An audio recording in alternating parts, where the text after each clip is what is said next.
दर्शकबिन नमस्कार। विश्वकप 2026 नजिकै गर्दा फुटबल प्रेमीहरूका लागि डिजिटल मनोरञ्जनको नयाँ अनुभव आउने भएको छ। नेटफ्लिक्सले फिफासँगको सहकार्यमा नयाँ भिडियो गेम फिफा विश्वकप लन्च एडिसन सार्वजनिक गर्ने घोषणा गरेको छ।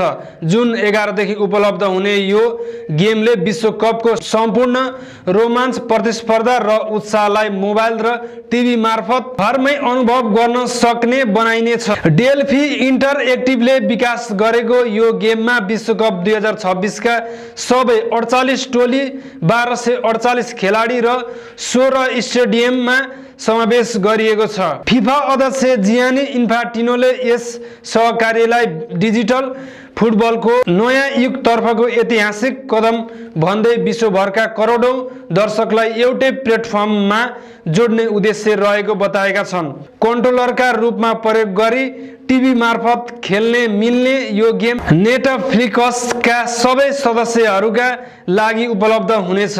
प्रारम्भिक परीक्षण ब्राजिल, जर्मनमा सुरु भइसकेको छ भने जुन 11 देखि विभिन्न देशहरूमा विस्तार गरिनेछ। यसले विश्वकपलाई केवल मैदानमा सीमित नराखी डिजिटल मनोरञ्जन र अन्तर्क्रियात्मक अनुभवको नयाँ स्तरमा पुर्याउने अपेक्षा गरिएको छ।